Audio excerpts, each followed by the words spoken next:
নমস্কার, আমি ডাক্তার বিপ্লব কুণ্ডু আপনাদের সামনে নিয়ে এসেছি আমার চ্যানেল দৈনন্দিন জীবনে হোমিওপ্যাথির আর একটা সম্পূর্ণ নতুন, গুরুত্বপূর্ণ এবং ছোট একটা ভিডিও।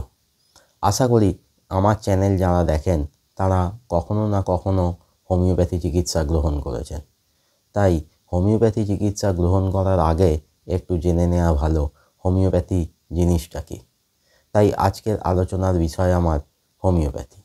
হোমিওপ্যাথিতে হোমিও কথার অর্থ সিমিলার বা একই রকম এবং প্যাথি কথার অর্থ সাফারিং, অর্থাৎ একসঙ্গে করলে দাঁড়ায় সিমিলার সাফারিং বা একই রকম রোগে ভোগা। কিন্তু আজকে হঠাৎ এই আলোচনা কেন?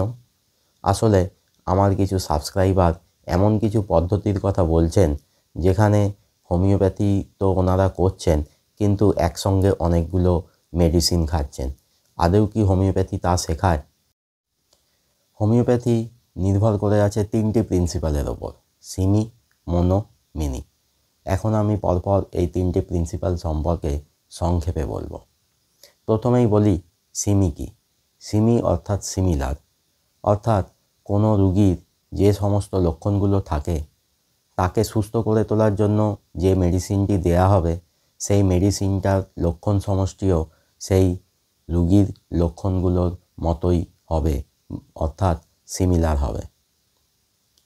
যেমন ধরুন কারো জ্বর হয়েছে, তার সঙ্গে তার মাথা ব্যথা, গা হাত পায়ে ব্যথা, আর তার লক্ষণগুলো সন্ধ্যের দিকে বাড়ছে, সঙ্গে জল তেষ্টা খুব বেশি, মুখ শুকনো, একসঙ্গে অনেকটা করে জল খেতে পারে, পায়খানাটা তার খুব শক্ত হয়। তাহলে এক্ষেত্রে এমন মেডিসিন দিতে হবে যে মেডিসিনটা কোনো সুস্থ মানুষকে দেয়া হলে এই লক্ষণগুলো পাওয়া যায়। হ্যাঁ, এখানে ব্রায়োনিয়া দিতে হবে, অর্থাৎ কাঁটা দিয়ে কাঁটা তোলা। তাহলে আশা করি সিমিলারের অর্থ আপনাদেরকে বোঝাতে পারলাম। পরের প্রিন্সিপাল মোনো, অর্থাৎ সিঙ্গেল বা একটি। অর্থাৎ কোনো একজন রুগী যত রকম রোগের যত রকম লক্ষণই দিক না কেন, তাকে সেই সময় হোমিওপ্যাথি ওষুধ খেতে হবে একটি। হতে পারে সেই রুগীর সমস্ত রোগের লক্ষণ সেই মেডিসিনটার মধ্যে নাও থাকতে পারে, কিন্তু যদি সেই রুগীর লক্ষণ, যেমন জল তেষ্টা তার শীতবোধ বা গরম বোধ, তার পার্সপিরেশন বা ঘাম এবং ঘামের বৈশিষ্ট্য, তার ডিজায়ার অ্যাভারশন, তার মেন্টাল কন্ডিশান, এগুলোর সাথে যদি সেই মেডিসিনটার লক্ষণ মেলে, তাহলে সেখান থেকেই হোমিওপ্যাথি প্রেসক্রিপশান হবে বা মেডিসিন সিলেকশান হবে। আর এটাই একমাত্র পদ্ধতি। পরের প্রিন্সিপাল মিনি, অর্থাৎ মিনিমাম ডোজ। সেই সময় রুগীকে ঠিক ততটাই ডোজ খেতে হবে যেটা তাকে সুস্থতার পথে নিয়ে যাওয়ার জন্য যথেষ্ট। তাই দেখবেন আমার ভিডিওতে আমি সবসময় একটি, দুটি বা চারটি ডোজের কথা বলি, যেগুলো ওই রুগীকে সুস্থতার পথে নিয়ে যাওয়ার জন্য ঠিকঠাক। হোমিওপ্যাথি এই তিনটি প্রিন্সিপালের ওপর ভর করে দাঁড়িয়ে আছে এবং রুগীকে সুস্থ করে তুলতে শুধুমাত্র এর ওপর নির্ভর করে মেডিসিন সিলেকশান করে মেডিসিন দেওয়াটাই যথেষ্ট, যদি সেই রুগীর সুস্থ হওয়ার সম্ভাবনা থাকে।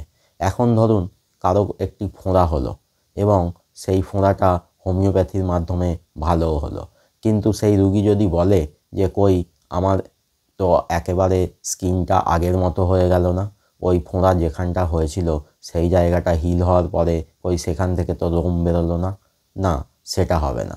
কারণ তার সেই ফোঁড়াটা ভালো হয়ে সেখানে গ্রানুলোমাটাস টিস্যু দিয়ে জায়গাটা পূরণ হয়েছে। তাই নর্মাল স্কিন আর সেই জায়গাটার ক্যারেক্টার একই হবে না। আশা করি আপনাদেরকে পুরো ব্যাপারটা বোঝাতে পেরেছি। আজকের আলোচনা এখানেই শেষ করছি। যদি আজকের ভিডিওটা ভালো লাগে তাহলে লাইক, শেয়ার এবং কমেন্ট করবেন। আর যারা চ্যানেলে নতুন বা চ্যানেলটা এখনও সাবস্ক্রাইব করেননি, তারা চ্যানেলটা সাবস্ক্রাইব করে নিন এবং সাবস্ক্রাইব করার সময় পাশের বেল আইকনটা প্রেস করুন। তাহলেই নতুন ভিডিও এলে আপনারা নোটিফিকেশান পেয়ে যাবেন। ভালো থাকবেন, হোমিওপ্যাথির মাধ্যমে সুস্থ থাকবেন। শীঘ্রই দেখা হবে আর একটা নতুন ভিডিও নিয়ে।